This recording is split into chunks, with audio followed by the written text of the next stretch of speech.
Há uma desconfiança da população brasileira em relação à atividade, e não digo só do magistrado, são de todos os partícipes do sistema de justiça, inclusive de nós, advogados. E eu acho que essa é uma pergunta central para uma jurista como você.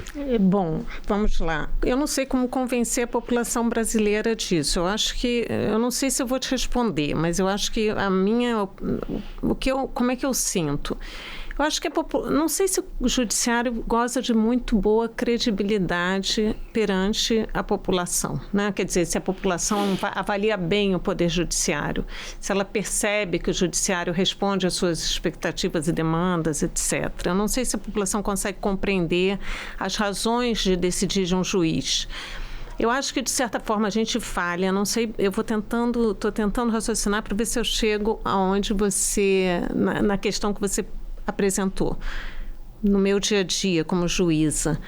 Eu acho que a gente talvez a gente seja um pouco hermético e tenha uma certa dificuldade de se comunicar. Eu fiz essa tese de doutorado sobre publicidade, em que eu trabalho também a questão do princípio da publicidade. Eu acho que o judiciário está, como todos os poderes, sujeito a um escrutínio público. Então, o que a gente faz, o que a gente decide, está sujeito à crítica pública. Claro. Então, já me aconteceu de dar decisões e serem atacadas na imprensa, né?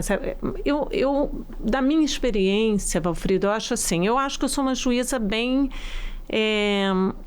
avaliada nesse sentido. Eu acho que eu sou uma juíza que é considerada uma boa juíza. Por que eu seria uma boa juíza? Eu acho que eu fundamento bem as minhas decisões. Eu acho que o raciocínio que você adota ali para chegar naquela solução, né? Para chegar naquela solução, tem que ser um raciocínio que a pessoa perceba, olha, eu não concordo muito, mas eu admito que isso é um argumento ali, bom raciocínio, tem algum fundamento. Acho que, eu não sei se as pessoas não acham que as minhas decisões são, no fundo, políticas, porque eu também não sei se é possível não serem políticas. Você mencionou a questão do aborto. Eu sou absolutamente a favor, já me posicionei publicamente sobre isso, sou absolutamente a favor da total legalização do aborto. Acho que as mulheres não podem ter os seus corpos tutelados pelo Estado, nem serem proibidas de conduzir as suas vidas como quiserem. Eu sou absolutamente... Por exemplo, uma mulher que fez um aborto? Não, porque não é competência da Justiça Federal. Verdade. Né? Mas... Claro. Mas eu acho que eu posso me posicionar sobre questões gerais sem impedir. Claro. Eu tenho essa tese, essa dissertação sobre os militares e, de certa forma, eu já me manifestei sobre a questão da crítica à decisão do Supremo sobre a aplicação da lei de anistia. Né? Não é um acórdão importante do Supremo, os números eu nunca sei de cor, mas enfim, que o ministro Eros Grau, até que foi o relator, que dificultou enormemente a discussão sobre responsabilização de agentes por crimes praticados durante a ditadura, botou uma pá de cal nesse assunto por um tempo, né? Por um tempo. E eu já me posicionei publicamente sobre isso. Será que isso me impede, por exemplo, de julgar esses casos quando eles chegam à minha apreciação?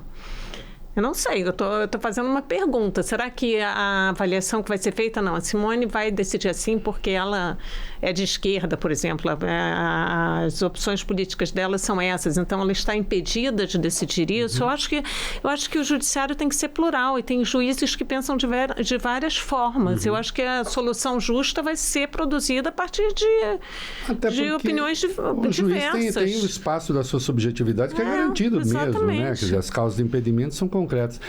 Essa história do Eros Grau, eu me lembro dessa história do Eros Grau porque eu acho que o argumento dele, assim, me doeu concordar com ele, que aliás é um homem que foi torturado, inclusive. Né? Eu tenho um livro dele que ele fala sobre isso. Mas eu lembro que ele diz assim, por que não? Porque a emenda 26, que institui o processo constituinte, ela tem como pressuposto a anistia. Aí ele diz assim, se tem como pressuposto... Eu estou só lembrando, que eu acho um argumento muito bem... A ideia do fundamento. Ele diz assim, se o pressuposto é anistia da Constituinte, como é que eu tiro o pressuposto se a Constituinte abriga, né, a anistia, que inclusive... E aí eu achei que o argumento foi muito bem construído, mas de fato colocou uma pedra sobre esse debate durante muito tempo. Sim, os principais óbitos são a prescrição, né? Não seriam crimes imprescritíveis e seja qual for o crime, estaria prescrito a essa altura.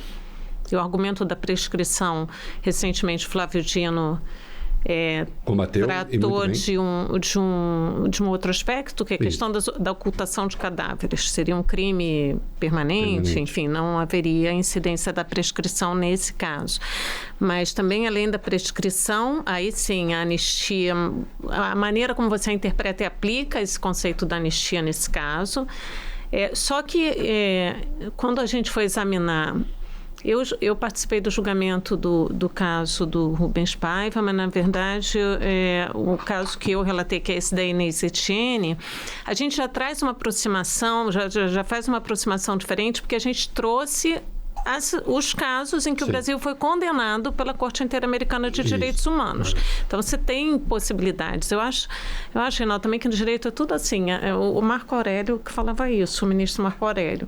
Eu já vi ele falando isso. Você primeiro vê o que você quer fazer, depois você encontra o caminho para justificar. Encontra o caminho. Então, assim, na verdade é isso. Também é disso que se trata um pouco, porque você sempre vai ter muitas possibilidades de argumentação e de defesa de... Nem sempre, também não é também uma total relativização, mas tanto que os debates são infindáveis, né? Agora, concordamos todos, e não tem nenhuma causa sendo julgada, eu acho que a pergunta pode ser feita para Simone, né? Porque não tem essa causa sobre o que eu vou perguntar. Mas concordamos todos que a questão dos militares continua mal parada no Brasil. Sim, eu acho que sim. Política e juridicamente, ou não? Eu acho que o governo Bolsonaro, pelas suas características, ampliou o espaço dos militares. Inclusive, eu acho que nunca antes na história desse país teve tanto militares ocupando cargos de primeiro e segundo escalão. Nem na ditadura militar. Então, assim, ele realmente... indiscutivelmente, eu acho que eles continuam... Eu não sou contra militares de maneira alguma, tenho grande respeito pelas Forças Armadas, Eu acho que a questão de não terem sido responsabilizados, não ter havido um resgate aí da história, como dizem, né, da memória, da justiça, mesmo que não fosse associada a uma questão de punição, até porque essa questão de punição, até nessa altura, eu acho que é um pouco mais simbólica, porque realmente muito tempo passou, é muito difícil você reconstituir os fatos. Até para apuração de responsabilidade criminal. Eu acho que também todas essas apurações têm que respeitar o devido processo legal, a presunção de inocência, a vedação da prova ilícita, etc.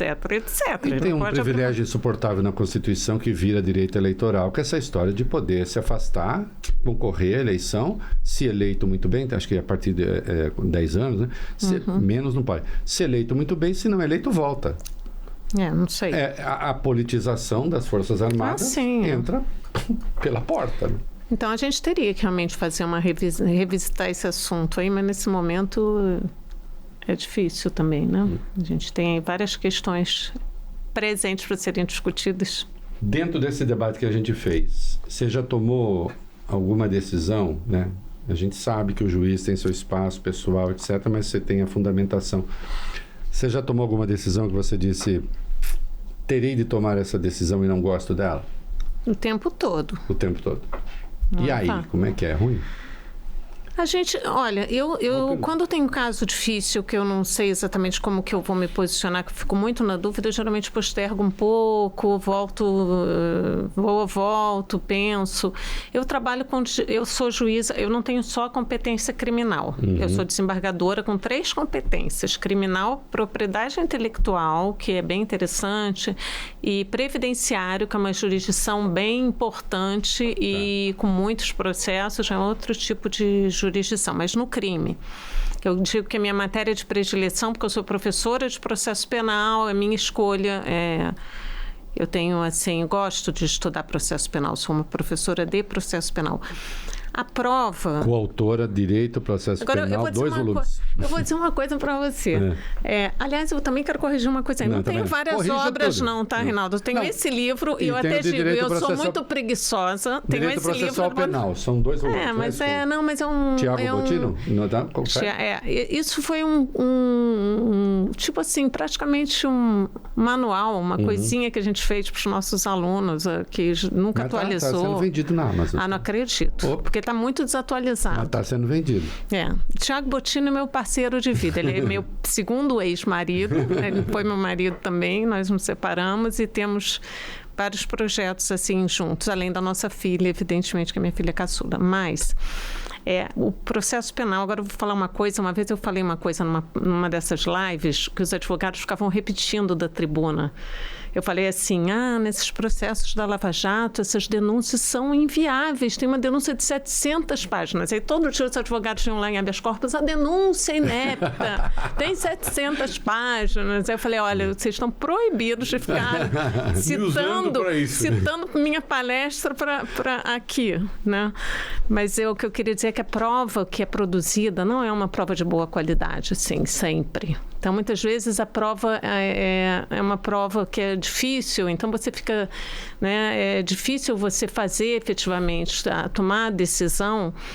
A atividade de investigação nem sempre é a melhor, e olha que eu lido com Polícia Federal, que para mim é a melhor, né? Então, às vezes, a gente fica muito em dúvida sobre tomar determinadas decisões, mas a gente cabe, enfim, se a dúvida for intransponível, absolve. É o que manda a Constituição, manda a gente fazer. E não é fácil, não. Muitas vezes a gente decide coisas que a gente não gostaria. Você fez menção à Lava Jato e quase que lendo os meus pensamentos. No Brasil, diferente da tradição americana, quando a gente fala de ativismo judicial nos Estados Unidos, estamos falando do advogado. Mais do advogado, porque como eles têm um precedente vinculante lá, quer dizer, você mudar o precedente vinculante é a tarefa do advogado na ideia de ativismo. No Brasil, quando a gente fala de ativismo, nós estamos falando do juiz fazendo leis, né? Pelo menos boa parte da doutrina que trata de ativismo se refere a isso, né? Durante a Lava Jato, nós tivemos juízes, em particular um juiz, que se arrogou a função de combater a corrupção. Isso dialoga muito com o livro, acho que é a tua tese de doutorado, né? Que é o uso opressivo da publicidade no processo penal. Basicamente, lawfare. É o uso do processo penal para destruir o réu, para oprimir o réu. Perseguir o inimigo. A publicidade opressiva dos julgamentos criminais. Perfeito. De quando é isso? Pois eu defendi essa tese em 2007. Esse livro é de 2008. Quase que antevendo o que aconteceria de maneira indiscriminada a partir dos anos 2014 e 2015 no Brasil. O que eu quero te perguntar é o seguinte: a Lava Jato, grosso modo, acabou. Mas os instrumentos de uso opressivo da publicidade no processo penal acabaram. Nós não temos aí disponíveis na legislação, não apenas na lei anticorrupção, não apenas na lei de organização criminosa, mas também espalhados pelas leis penais e pelas normas que disciplinam o processo penal, uma série de instrumentos que ainda capacitam um juiz, se quiser, de instrumentalizar o processo penal para fins políticos. Tá. Bom, então vamos lá. Quando o Sérgio Moro despontou com a Lava Jato, aquilo se tornou um grande quebra de paradigma do combate, né, quebra de paradigma da impunidade, né, dos crimes praticados. E te interromper, não só ele, no Rio de Janeiro, o juiz Bretas. Sim. Importante falar. Né? É verdade. Na verdade, houve uma grande adesão, né, à figura do Sérgio Moro e à própria Lava Jato. Eu acho que a Lava Jato, e na época alguns juízes não se identificaram, né? Alguns métodos utilizados ali, eu não concordo. Logo de início, eu me coloquei contrária. Geralmente, olha, os alunos da faculdade começaram a me perguntar desse negócio de Lava Jato. Logo que começou, eu não sabia nem o que responder, né? Porque eu não entendia muito bem o que estava se passando, quais eram... E aí você tem que estudar para você poder entender, para você poder, eventualmente, fazer uma crítica até acadêmica. Eu acho que os métodos da Lava Jato não é só a publicidade, Frida. A publicidade é um dos ingredientes, né? Mas eu acho que... Primeiro, essa questão da excessiva proximidade entre o juiz e os órgãos de persecução. O juiz e o Ministério Público, o juiz e a Polícia Federal. E essa relação muito próxima, ela acabou, enfim, talvez prejudicando a imparcialidade. Ok, colocou o juiz num lugar que não é o dele, como você falou, de combatente da corrupção. Isso a gente tentou resolver com o juiz das garantias, né? Na verdade, eu tenho também minha opinião de que o Congresso Nacional aprovou uma lei processual penal boa quando se viu premido pela Lava Jato.